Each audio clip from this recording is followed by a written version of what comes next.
All right, Big Tank. I'm Teamy Risa. We Empower Magazine. I was so looking forward to speaking with you today. You are definitely a legend in the television world. You work with so many big A-listers, tons of hit TV shows. How did you get involved with the Power universe? I was working with Lee Daniels and Oprah on some things, and I got a phone call that they wanted to go a different way with the music on Ghost, and met with them. And you know, I did not like when I saw Fifth, I didn't tell him, like, because we used to work together at Interscope. I didn't tell him I was interviewing for the job. And then afterwards, when I was like in my last parts of my interviews, he saw me and was like, "Oh man, it's you," So, and then after that, just went from Ghost to BMF to Force, and then to Raising Canaan, and just been, working my way around through all of them, and just having a great time. Having a great time. Congratulations on all that success. Especially you were listed in Variety as a music supervisor to be on the lookout for. That is huge. Thank you. Appreciate it. You're welcome. What was your goal for season two in the music and anything you can hint at us? What artists you worked with for this season? What type of vibe for the music? What can you share? I think last season, we were just touching the fact that Tommy's in Chicago. And as you know, Chicago has its own sound, Yeah. from step music to house music to things along those lines. So we really wanted to bring home this season that he's in Chicago. So we That's have listening to, a lot more Chicago artists. We have jazz, a lot of live jazz this year that we didn't have last year. Like, we're incorporating more and more music of the city to make it just really, drive the message home that we are in Chicago, and this is a different texture, different sound. The Windy City is its own thing; it's very diverse.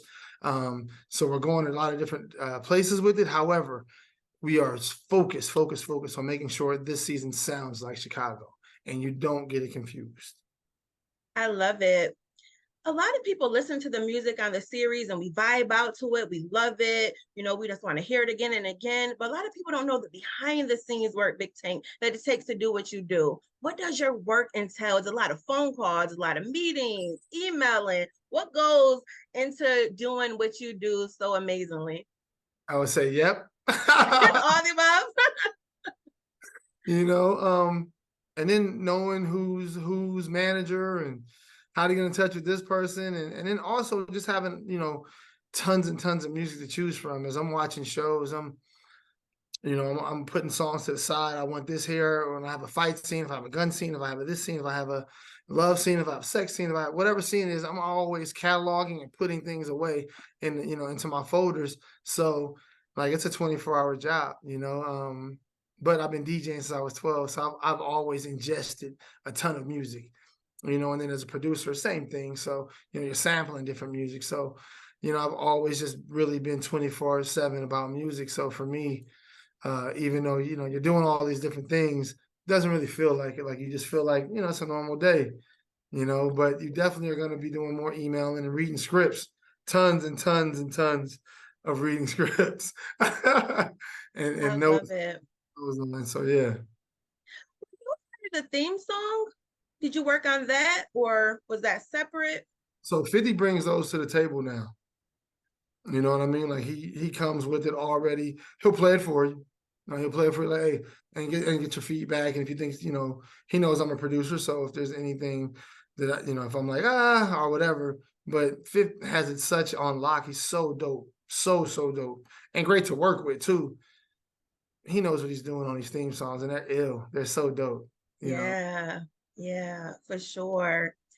Just wondering, because I know you said you read the scripts. Do you ever get a chance to be on set to watch what's going on? In that, and what should audience brace themselves for without giving too much away from your perspective? Okay, so I'm on set quite a bit. Whenever there's a performance or somebody sings or anything like that on the show, I'm on set.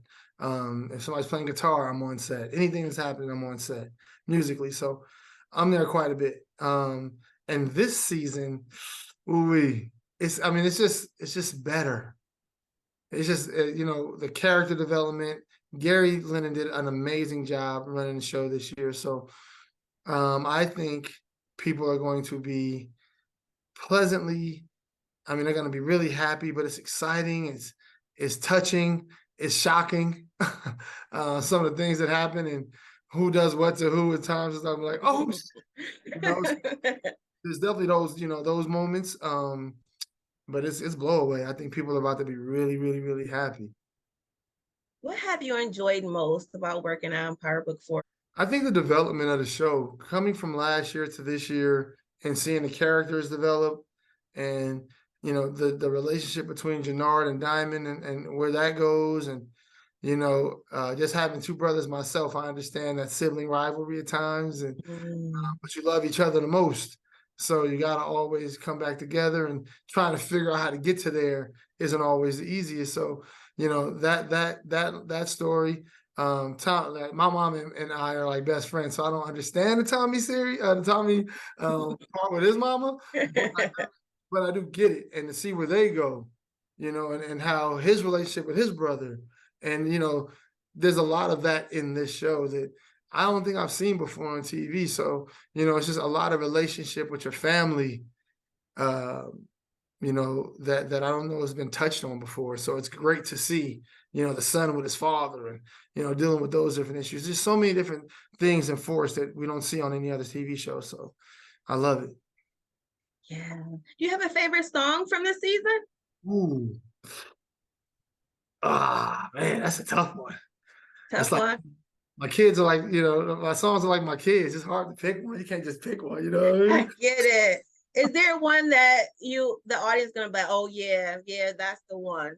I think there's gonna be like 3 or 4. I'm not gonna tell you because then I gotta tell you the scene. But Gotcha. there's like 3 or 4 songs that stick out like immediately. Immediately. Even how we open the show, How exciting. so Well, definitely keep up the great work, Big Tank. I guess I'll leave it for if anyone aspires to follow your legendary career, what should they be ready for? And what would you like to give them for advice? you know, um, I mean, man, I'm just happy to be here and I got a lot of new things coming. And if I can give you any advice as far as music industry and whatnot, just learn as much as you can. When I was presented the opportunity to be a composer on a TV show, as soon as I got the job offer, I went to UCLA later that day and signed up for composition courses, even though I play instruments and whatnot. And when it came to becoming a supervisor, I pretty much did the same thing. And I learned everything that I can learn possibly about all this stuff. So any advice would be to really learn your craft. So when it comes time, like my mom always said, if you stay ready, you don't have to get ready. And that's the truth. So just be ready, and get yourself ready. That would be my Yourself ready, so you don't gotta get ready. all Big right. Tank, thank you for your time. Congratulations again. It was an honor. I appreciate it. Thank you so much.